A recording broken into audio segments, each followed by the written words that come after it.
Esselamu Aleyküm ve Rahmetullah. Euzu billahi mineşşeytanirracim. Bismillahirrahmanirrahim. İbadallah, usikum və nəfsi bi təqvallah. Əziz müminlər, bir daha özümü və sizləri ilahi təqvaya riayət eləməyə dəvət edirəm. Allah mütəal bizləri təqvalı yaşamaqda müvəffəq eləsin inşallah. Dedik ki, qarşıdan xalqımızın ümummilli soyqırım günü 31 mart ümummilli hüzün günümüz gəlir.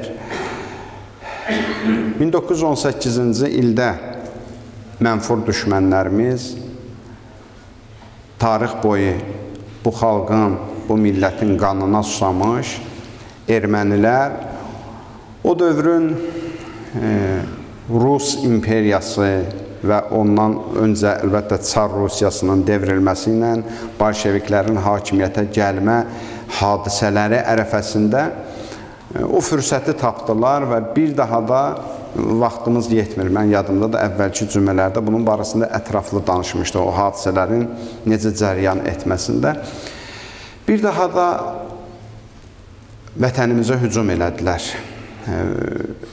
İstər Bakıda, istər Şamaxı qəzasında, istər Quba qəzasında kütləvi soyqırımlar törətdilər. O dövrdə azğınlaşmış mənfur düşmənlərimiz Azərbaycanın bir çox mədəniyyət abidələrini dağıtdılar. Həmin zamanda dənizdən atılmış top atəşləri nəticəsində Bakıda Təzəpir məscidi minarələri və İçəri şəhərdəki Cümə məscidinin minarələri dağıdıldı. İsmailiyyə binası, Azərbaycanın tarixi abidələrindən olan İsmailiyyə binası dağıdıldı. Şamaxının çox qədim tarixə malik, Azərbaycanda demirəm, bütün Qafqazda ən qədim məsciddir, Şamaxı Cümə məscidi. İslamiyyətin ilk illərində tikilmiş bir məsciddir. O məscidi insanları içinə yığaraq Axundu ilə birlikdə yandırdılar və ondan sonra Quba qəzasındakı bunların kütləvi qırğınları ki, bu günlər son illərdə müstəqillikdən sonra həmin o kütləvi məzarlıqlar aşkar olundu və bu gün də onun üzərində bir kompleks qurulmuşdu və insanlarımız və bütün xarici qonaqlar ki, Azərbaycana gəlirlər, gedirlər, onu ziyarət edirlər, gözləri ilə bu erməni o düşmənçiliyini bu xalqa, bu millətə qarşı bariz nümunəsini görürlər. Tarix boyu ermənilər Türk millətinə, yəni Azərbaycan xalqına, İslam müsəlmanlara bir qənim kəsiliblər, düşmən olublar və bunu da heç vaxt gizlətməyiblər. Sadəcə olaraq bəzi illərdə o gücü tapmayıblar, sakit qalıblar, amma hər vaxt ki, fürsət tapıblar, o fürsətdən istifadə ediblər. Təkcə Şamaxı qəzasında 8027 nəfəri qətlə yetirilmişdilər. 8027 nəfəri bir neçə günün içində, 31-dən ayın 3-nə qədər bu davam eləmişdi. Ondan sonra ki, gəlib Quba qəzasına hücum çəkmişdilər və bizim bu kəndlərdən gəlib keçmişdilər. Yəni, burada da o qətillər törədilib. Bizim bu kəndlərimizdə də mənfur ermənilər qətillər törədərək Şabran, Xaçmaz və Qubada böyük qətillər törətmişdilər. Və bunların məqsədlərindən biri də buydu ki, o zamanda bu qırğını elə bir don giyindirsinlər ki, güya bu bir məzhəbi qarşıdurma yaranıb Azərbaycanda. Bu bolşevik qoşunları da gəlib onu yatışdırmaq üçün və məcbur olub silahdan istifadə ediblər. Bu düşmənin daim məkirli siyasəti olub. Ümumiyyətlə, tarix boyu düşmənlər bu cür olub. Dünyanın bu gün mənzərəsinə baxın, tək bizdə deyil, dünyanın hər yerində, xüsusilə müsəlman ölkələrində bugünkü qanlar tökülür, bugünkü günahsız insanlar öldürülür, bugünkü işğallar baş verir, torpaqlar zəbt olunur. Hamısında eyni senari, eyni hiylədir. Düşmən elə bir senari qurur ki, kənardan baxan deyirlər ki, elə bu ölməli idi, bu müsəlman ölməli idi. Və çox təəssüf ki, bəzən müsəlmanlar da baxır bu sözü deyirlər. Ha? Nə qədər cahil olur, yaxşı gücün çatmır. Ən azından bir haqqı ki, gör, bir qəlbində haqla nahaqqın arasında fərq qoy. Bugün dünyanın hər harasında məzlum tapdalanırsa, o mənfur, hiləgər düşmənlərin qurduqları oyunların illik, 50 illik, 100 illik o projelerin nəticəsidir. Bu günləri müsəlmanlar hər yerdə qırılır. Və hər yerdə qırılırsa bizim ona canımız yanır.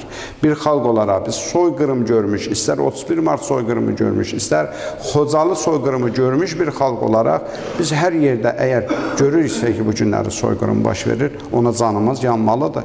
Çünki biz bir xalq olaraq bu acını yaşamışıq, bilirik. Harda olur olsun, körpə uşaq öldürülürsə, buna heç bir don giyindirmək mümkün deyil. Günahsızdır. Qadın öldürülürsə, yaşlı öldürülürsə, bunun heç bir adı yoxdur. Və həmin vaxtda da düşmənlərimiz bu işi görürdülər. Tarix yazır, uşaqları divara mismarlayırdılar. Hamilə qadınların qarnının yanıb uşaqlarını çıxardırdılar, diri-diri yandırırdılar, dərilərini soyurdular, tarixi faktlardılar bunlar. Və həmin vaxtda da mənfur düşmən istəyir bir hilə eləsin. Quba meydan deyilir, bugün də Qubada meydan deyilən bir yerdir. Qubanın meydanında bir nəfər sünni məzhəbdən, bir nəfər şiə məzhəbdən ağsaqqal çıxardırlar meydana. Tarixdə də yazılıb. Biri Ləzgi Məhəmməd idi, o birisi isə Məşədi Mirsadıq idi, Seyyid Peyğəmbər evladı idi, Məşədi idi, Əhl-i Beyt yolçusu idi. Hərəsinə bir silah verdilər. Düşmənlər, bolşeviklər, ermənilər hərəsinə bir silah veriblər, deyiblər, tuşlayın bir-birinə. Kim birinci o birisini vursa, onun cəmaatı amandadır.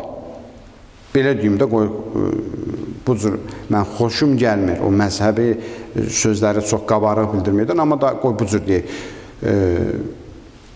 Ləzgi Məhəmməd birinci vursa, Seyyid Mirsadığı, o zaman sünnilər amanda olacaq, yox Seyyid Mirsadıq birdən Ləzgi Məhəmmədi vursa, o zaman şiyələr amanda olacaq. Belə bir də şərt qoyublar alsacasına. Amma bizim xalqımızın ağsaqqalları həmişə ağıllı insanlar olublar. Bu cür imkan verməyiblər düşmən öz oyununu gəlsin, bu vətəndə oynasın. Eyni zamanda hər ikisi silahını qaldırıb, bir nəfər mənfur bolşevik ermənini cəhənnəmə vasil edib. Bir-birinə güllə atmıyorlar, düzdür, onları öldürüblər. Öldürüblər, amma o məzhəbi, o murdar, o qarşı durmanı istəməyiblər öz vətənlərində baş versin. Özləri ölüblər, bəlkə yaxınlarını da öldürüblər.